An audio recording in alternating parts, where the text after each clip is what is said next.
how much of what just happened is caving into some of these darker parts in the party? So that's going to have to get worked out. It's going to have to be. Do you really expect Kamala Harris and Tim Walz to bring peace to the Middle East and the world? I don't think so. There's only one person who can do that, and that's Donald J. Trump. Yeah! Tim Walz was the guy who let rioters burn down Minneapolis, and then Kamala Harris was the one who bailed the rioters out of jail. Yeah. So there's an interesting team in that sense. Defund the police. President Trump very happy with Kamala's terrible vice presidential pick. We're going to see what he said, hear from Byron Donalds and Nancy Pelosi and the rest of them after we learn about who this Tim Walz fella actually is. But Trump is happy with the pick. He came out on True Social right after it happened, 7:52 in the morning, says, "Thank you! Wow, what a great day! What a beautiful way to wake up! You picked the worst candidate that's out there." They had Shapiro, who could have delivered Pennsylvania. They had Mark Kelly, who theoretically could have delivered Arizona. They had Andy Beshear from Kentucky, who isn't totally demented, kind of middle of the road. And so we had some concerns that they were going to pick somebody good, but they didn't. They brought out Tim Walz, rhymes with balls, and he is not that much different than Tim Kaine. Remember him? Only difference is this guy has glasses, that guy doesn't. But basically they're copy and pastes of one another, which means that we're having flashbacks to 2016 when we had Clinton Kaine lose to Trump and that other guy. And it was a good season for us. And so it's feeling like maybe we're going back down memory lane. Now, Trump is so excited by this pick that he also pushed this out on Truth. He says, what are the chances that crooked Joe Biden, the worst president in the history of the United States, whose presidency was unconstitutionally stolen from him by Kamala, which I'm really starting to enjoy, Barack Hussein Obama, crazy Nancy Pelosi, shifty Adam Schiff, crying Chuck Schumer, and others on the lunatic left, crashes the Democrat National Convention and tries to take back the nomination? What are the chances that he takes back the nomination?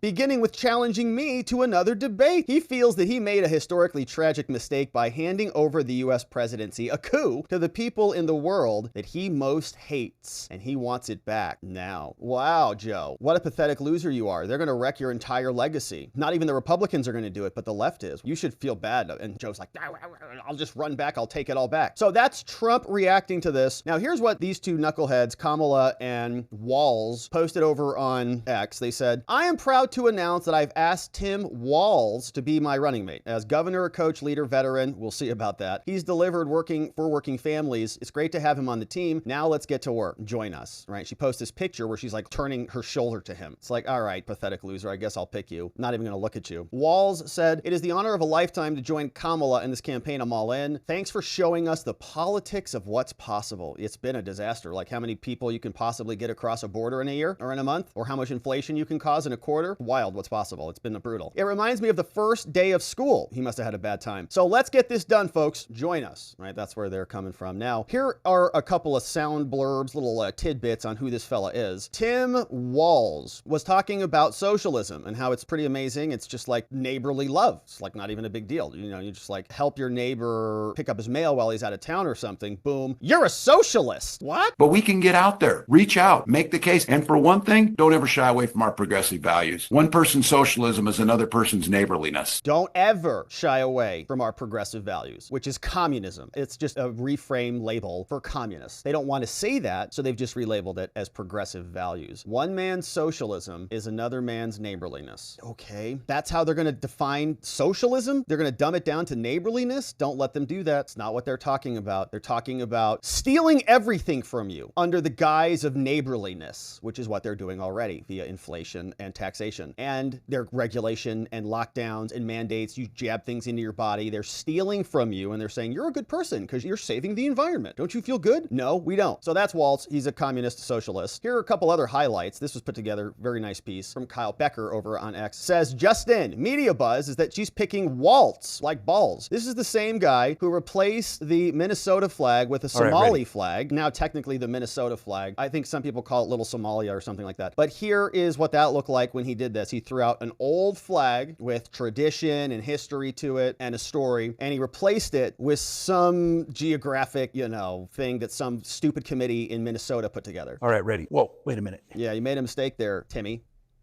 Gonna replace it with this, which is the Somalia flag, basically. Okay, we looked this up on a members-only stream one time. It's like identical. So very curious. There, that's better. Not really. No, it's not better at all, moron. So here is another part of his highlight reel. Summer of Love, the fiery but mostly peaceful protest when they torched the 3rd precinct of Minneapolis down to the ground. We're going to learn that he allowed that to happen, just kind of decided we're not going to defend it anymore. And that was a reprehensible thing to do because it's a police department. But Kamala then wanted to bail those lunatics out. If you're able to chip in now. This tweet is still up last I checked. To support the Minnesota Freedom Fund to help post bail for those protesting on the ground in Minnesota. It's wild. This is a government prosecutor, as they keep telling us. She's a prosecutor. She wants to prosecute convicted felons. Not really. She's bailing them out, as long as they're her felons. And this just continues. You can see it was the Summer of Love, as they told us, as the city and the streets were burned to the ground. Millions of dollars in damages that happened. Let's listen to some of this audio. She got out of jail too. A twice convicted rapist, currently charged with kidnapping and sexual assault, and he walks out too. The Freedom Fund raked in donations when it was promoted by many, including now Vice President Kamala Harris. Sean Michael Tillman shot and killed a passenger on a train platform after reportedly being released from jail 3 weeks prior. All thanks to the Minnesota Freedom Fund. Good job. Donovan Boone was charged with breaking into the home of an ex-girlfriend and choking her. Freedom Fund bailed him out for $3,000 cash, and he hasn't shown up for court since. I often don't even look at a charge specifics when I bail someone out. The Hennepin County attorney called out the Minnesota Freedom Fund for bailing Mosley out of jail twice previously,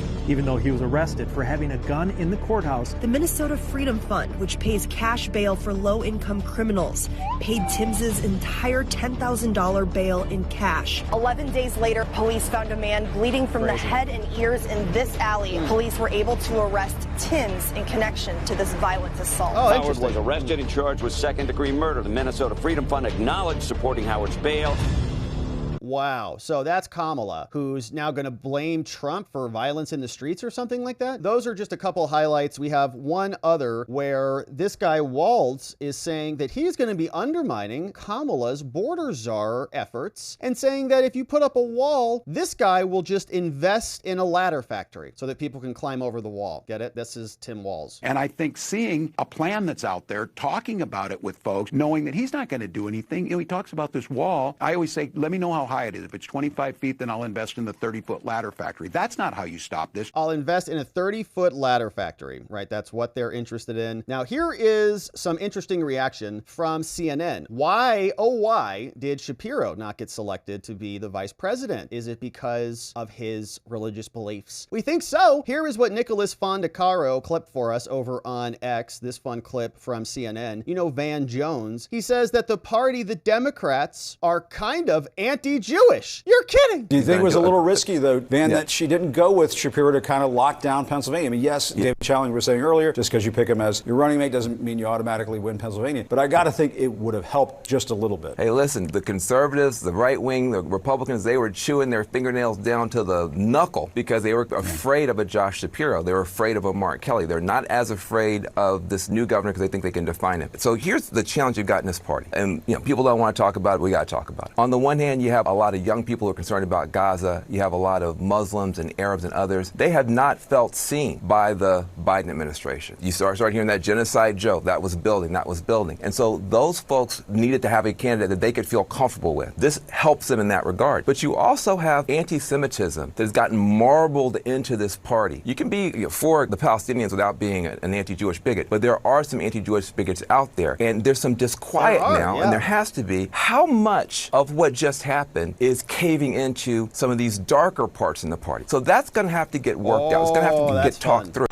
That's fun, and I think that's right. Democrats have a pretty big problem. Alan Dershowitz, you know him, he's on YouTube. He said, did Harris reject Shapiro just because progressives don't like that he was Jewish? Yeah, that's right, they did, yeah, pretty much exactly. Newt Gingrich has some reaction. He says, it's amazing that Vice President Harris had a chance to move towards the center, pick her governor of Pennsylvania, whose 19 electoral college votes could easily be the margin of victory, and who's closer to the center than she is, but she skipped him, in part because of anti-Semitic opposition from the pro-Palestinian wing of the Democratic Party. For a hard-left governor of Minnesota, media who's been endorsed by Bernie Sanders. We learned a lot about her in that process. Avoid conflict and appease the left from Newt Gingrich, which is a good take. Our friend Julie Kelly, you know who she is over on X, says, you know, if this is true, this is also pretty interesting. Politico was reporting about this today, said that after the announcement, the question was asked, why not Shapiro? They say, well, Josh Shapiro's team felt that his own interview with Harris did not go as well as it could have. According to him or according to her? Politico said that there was, quote, not a great feeling coming out of it, according to a person in touch with Shapiro's advisors. A person familiar with the selection process told our colleagues that after their meeting on Sunday, Shapiro called Harris's team and made clear that he was, quote, struggling with the decision to leave his current job as the governor in order to seek the vice presidency. So you could read this a number of different ways. I think one way to read this is just as cope from Shapiro. It's just like, I didn't really want the job anyways. Is that what that is? Ben Shapiro, who is a Jew, pretty sure, says, as someone who wants Kamala to lose, picking Walz is wonderful. It's political malpractice. Why? Well, he's not from a swing state. Yeah, I don't know what that was all about. He's radical, underscoring her radicalism, and she rejected Shapiro to please the pro-Hamas caucus, which is how this is going to go. I mean, I love this talking point moving forward. She's not competent, and this pick shows it. I think this one also came out with Nancy Pelosi's reaction. So she's very happy with Tim Walz. We're going to listen to her, and then we're going to listen to Byron Donalds. He's going to react to her. So Byron Donalds is coming up next, and he's going to respond to this clip. So let's listen to this clip in full, then we'll hear some reaction over from Byron. This morning, 4 times. So we'd love to hear your first reaction to the Nancy choice of Tim Walz there you go. as Kamala Harris's running mate. Good morning. Wonderful to be with you all. Sunday Tim morning. Walz is wonderful. And she had many good choices among the 6 and certainly among the 2. I'm a big fan of Governor Shapiro. Tim Walz, I know very well. He served in the House. To characterize him as left is so unreal. It's just not what the question. He's right down the middle. He's a Heartland of America Democrat. And he was the chair of our Veterans Affairs Committee. And I don't want anybody to forget. Heartland of America. Is that driver's license for illegal immigrants, tampons for boys, burning of police precincts? Is that what that is for? That's not what I thought it was, but okay. Because he made tremendous, tremendous gains for our veterans. Working with our folks on the Appropriations Committee and with the Speaker, we made more progress than had ever been made in the history of our country since the GI Bill under his leadership. 25 years in the National Guard, longest serving non-commissioned officer ever served in the Congress of the United States. So he brings the security credential, he brings the rural credential, and he will do well in rural America. And I heard Joe say, well, Biden did better. Well, Biden was running against Donald Trump. Tim Walz was running against somebody who had more credentials in rural America, but he still won. What? So, shall we say, right down the middle, characterized on the left in this regard. He has her confidence, obviously. That was the decision that the president, not our presidential nominee, soon to be president of the United States, has made. I respect the decision, and I respect all the rest. Look at the bench. Josh Shapiro, fabulous. Buttigieg, Beshears, Pritzker. The list goes on of so many great leaders in the Democratic Party across the country. All right, so here's Byron Donalds. He's responding to this, and they play a little bit of that clip for us, and then let's just jump right into it from Byron. What'd you think of that clip from Crazy Nancy, Byron? That is the weakest answer from Nancy Pelosi. The reason why she had to pause is because she knows that Tim Walz is a radical progressive. Clearly. Look, Tim Walz agrees with Nancy Pelosi. He agrees, obviously, with Kamala Harris that what we must have in our country are massively open borders. Tim Walz signed into law driver's licenses for illegal immigrants in Minnesota. He wanted health care for illegal immigrants in Minnesota. This guy is incredibly left-wing. And let's be very clear. The reason why Josh Shapiro is not the pick, and don't believe me, all you got to do is look at the tweet of Jared Moskowitz, Democrat member of Florida, is that the Democrat Party has a massive anti-Semitism problem.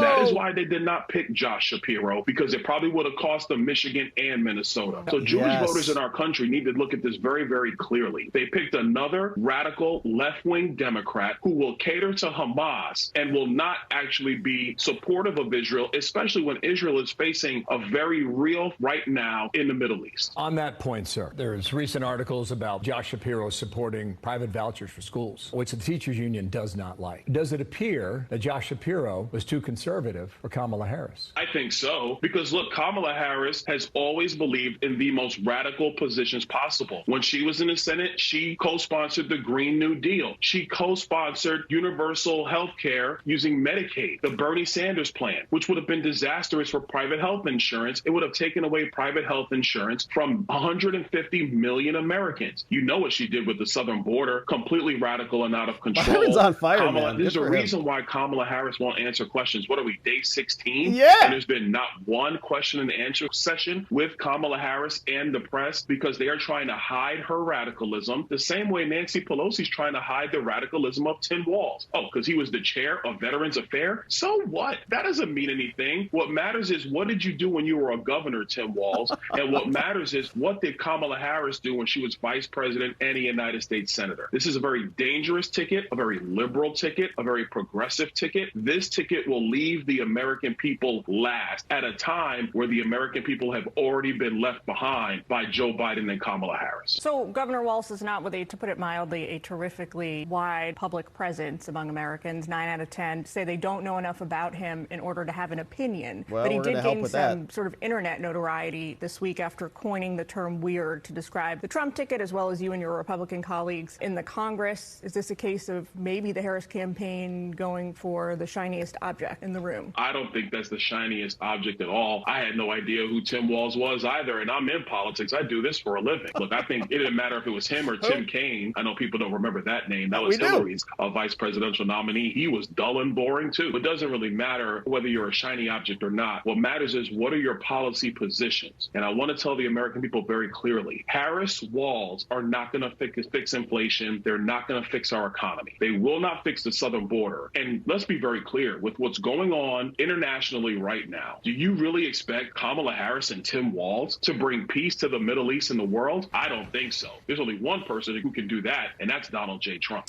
Yeah! Byron Donalds in the house. Man, that's a burner right there. 445 of Byron Donalds just crushing. And we also saw Ron DeSantis was out there afoot. And speaking from a very stormed eastern coast, he came out and had the same thing to say. We all remember the BLM riots we of sure 2020 in Minneapolis. Those were riots that Harris egged on and raised money to bail out the rioters with the Minnesota Bail Fund. And they're riots that Tim Walz, as governor, sat back and let happen. He sat back and let the city of Minneapolis burn. That city has been gutted as a result of those riots. We would never allow that to happen in the state of Florida. So this is a ticket that really represents the spirit of those 2020 BLM riots. And you have a very vapid San Francisco Democrat, and then you've got a Ilhan Omar style leftist,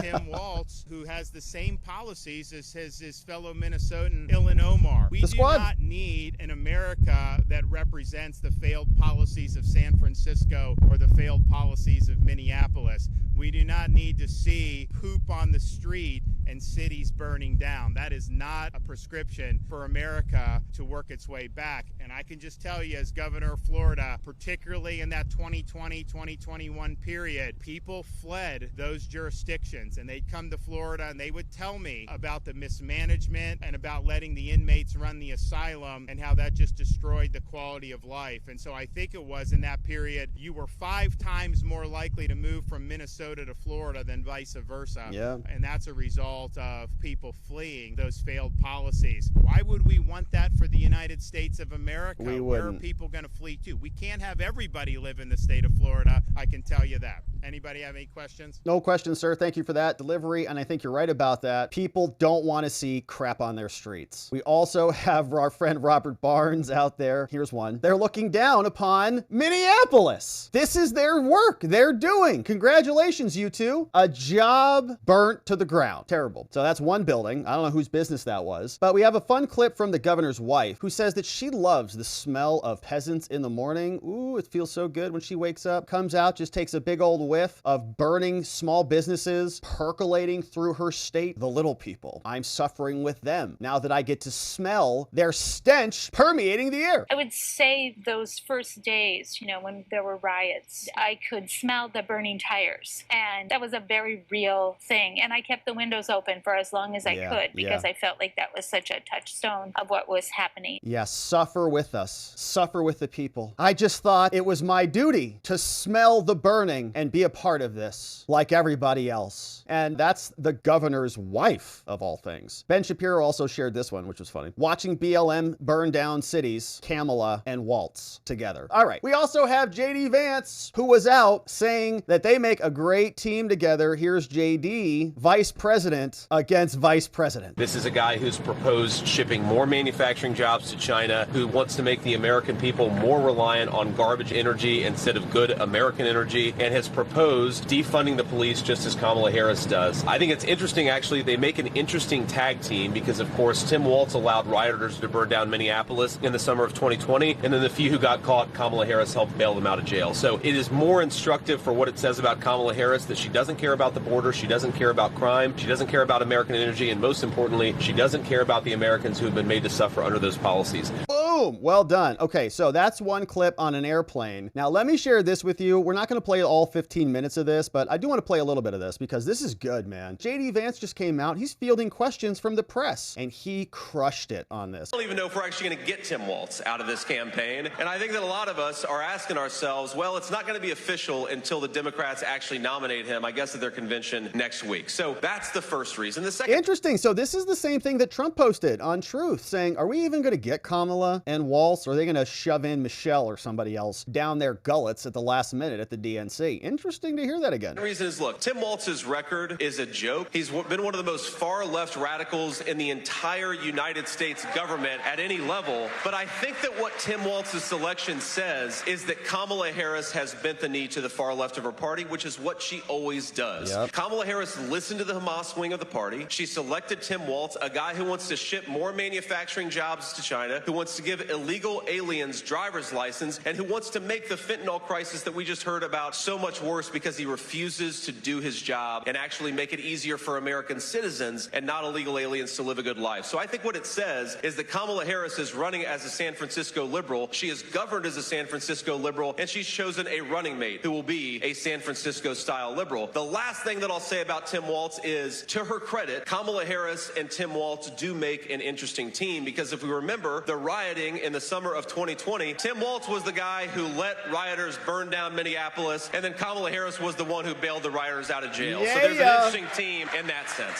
Defund the police. It has to happen. First of all, people that say that building a wall is not the answer because if you build 100-foot wall, someone will put up a 101-foot ladder. What do you say? Questions about building a wall. Well, if you build a 100-foot wall, you're going to have a lot fewer illegal aliens coming into this country, and it's obvious, and it worked when Donald Trump was president. Look, no one has ever said a wall keeps out 100% of illegal aliens, but if it keeps out 98%, I'd say we're doing pretty good. And that means less fentanyl, less drugs, and less crime coming into our communities. So I was at the border just a few days ago. It's a lot hotter down there in South Arizona than it is here in Philadelphia. I remember seeing the slats of border wall just sitting on the ground. And why are they sitting on the ground instead of being constructed? Because Kamala Harris said you're not allowed to construct border wall anymore. That means more fentanyl in South Philly. That means more orphan children. That means more suffering Americans, and we can't let Kamala Harris forget it. All right, one more question. Earlier today, you said that you called Governor Walz, so clearly at least part of you believes that he could be the vice presidential candidate. Are you saying that you will not debate him, or will you agree to go on the debate stage with Tim Walz? No, I absolutely want to debate Tim Walz, but I want to debate him after he's actually officially the nominee. Yeah. And I did call him and congratulate him and offered him my best wishes. I think that's the polite thing to do. But look, would it shock me if the Democrats pulled another switcheroo? No, it wouldn't. So look, we're going to wait until they actually nominate Kamala Harris and Tim Walz before we do any debates. And then, of course, we want to have a robust debate again because we believe the American people have the right to have their political leaders try to persuade them. And that is what's so scandalous about Kamala Harris's basement campaign. 16 days she has been the presumptive nominee of the Democrat Party. 0 times she has sat for a real media interview. That's a disgrace. Nobody should ask to lead the American people unless she's willing to answer tough questions. And if she's too afraid of the American media, how is she possibly going to deal with Vladimir Putin and Xi Jinping and a bunch of world leaders all over the globe? Good stuff from JD. And you know what's so cool about this is he's taking questions from the press. This is JD Vance, and I think this was a tremendous pick for the right. I'm very excited that they didn't pick somebody who's a lot more competent and capable. We're looking forward to the battle ahead, and JD Vance, I think, is going to represent.